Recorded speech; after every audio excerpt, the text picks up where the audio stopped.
നമസ്കാരം, എല്ലാവർക്കും മലയാളി വാർത്തയിലേക്ക് സ്വാഗതം. ഡൽഹി മദ്യനയ അഴിമതി കേസിൽ അറസ്റ്റിലായ മുഖ്യമന്ത്രി അരവിന്ദ് കെജ്രിവാൾ ഇപ്പോൾ ജാമ്യത്തിലാണ്.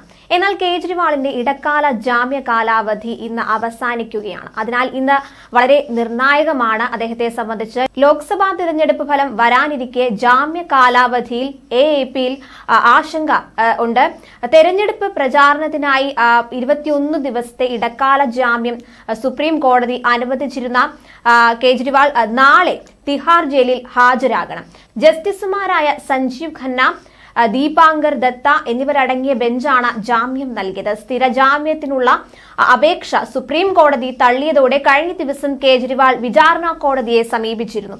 ഗുരുതരമായ അസുഖങ്ങളുടെ സൂചനകൾ തനിക്കുണ്ടെന്നും ഇതിന്റെ ചികിത്സ ആവശ്യമാണെന്നും ഡോക്ടർമാർ സൂചിപ്പിച്ച കാര്യങ്ങളാണ് അപേക്ഷയിൽ ചൂണ്ടിക്കാട്ടിയിരുന്നത്. ഇതിനായി ജാമ്യം 4 ദിവസം കൂടി നീട്ടി നൽകണമെന്നായിരുന്നു ആവശ്യപ്പെട്ടിരുന്നത്. എന്നാൽ ആവശ്യം കോടതി അപ്പാടെ തള്ളിയിരുന്നു. ഇതോടെ നാളെ തിഹാർ ജയിലിൽ തിരിച്ചെത്തണം. എത്ര കാലം ജയിലിൽ തനിക്ക് കഴിയേണ്ടി വരുമെന്ന് അറിയില്ലെന്നും എന്നാലും രാജ്യത്തെ ഏകാധിപത്യത്തിൽ നിന്ന് രക്ഷിക്കാനായി താൻ തിഹാറിലേക്ക് തിരിച്ചു പോകുമെന്നുമാണ് കഴിഞ്ഞ ദിവസം കെജ്രിവാൾ വിഷയവുമായി ബന്ധപ്പെട്ട് പ്രതികരിച്ചത്. ജൂൺ 2-ന് തിഹാർ ജയിലിലേക്ക് മടങ്ങുമെന്നും ജയിലിൽ വെച്ച് ഉപദ്രവമേൽക്കേണ്ടി വന്നാലും താൻ തലകുലിക്കില്ലെന്നും ഡൽഹി മുഖ്യമന്ത്രി അരവിന്ദ് കെജ്രിവാൾ പറഞ്ഞത്.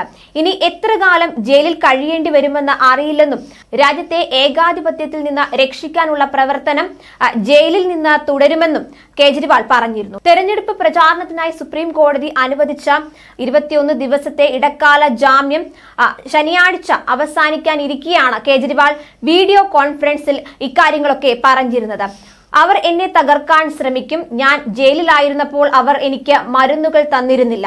അറസ്റ്റ് ചെയ്യപ്പെട്ട ശേഷം എനിക്ക് 6 കിലോ ഭാരം കുറഞ്ഞു. അറസ്റ്റ് ചെയ്യപ്പെടുമ്പോൾ 70 കിലോയായിരുന്നു എന്റെ ഭാരം. ജയിലിൽ നിന്ന് പുറത്തു വന്നിട്ടും എനിക്ക് ശരീരഭാരം കൂട്ടാൻ കഴിഞ്ഞിട്ടില്ല. നിരവധി പരിശോധനകൾ നടത്താൻ ഡോക്ടർമാർ നിർദ്ദേശിച്ചിട്ടുണ്ട്. എന്തെങ്കിലും ഗുരുതര രോഗത്തിന്റെ ലക്ഷണങ്ങളാവാം ഇത്. ഞായറാഴ്ച ഉച്ചതിരിഞ്ഞ് 3 മണിയോടെ തിഹാർ ജയിലിലേക്ക് പുറപ്പെടും. ജയിലിൽ അവർ എന്നെ ഉപദ്രവിച്ചേക്കാം, എന്നാൽ ഞാൻ തലകുനിക്കാൻ തയ്യാറല്ല.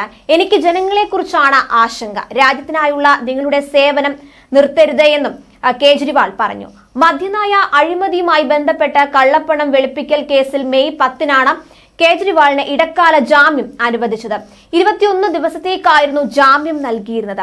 8ാം ഘട്ട പോളിംഗ് അവസാനിക്കുന്ന ജൂൺ 1 വരെയായിരുന്നു ഇടക്കാല ജാമ്യം അനുവദിച്ചിരുന്നത്. തിരഞ്ഞെടുപ്പ് ഫലം വരും വരെ ജാമ്യം നൽകണമെന്ന് ആവശ്യപ്പെട്ടെങ്കിലും ജൂൺ 2-ന് തിരികെ കീഴടങ്ങണമെന്നായിരുന്നു സുപ്രീം കോടതി നിർദ്ദേശിച്ചിരുന്നത്. ന്യൂസ് ഡെസ്ക് മലയാളി വാർത്ത.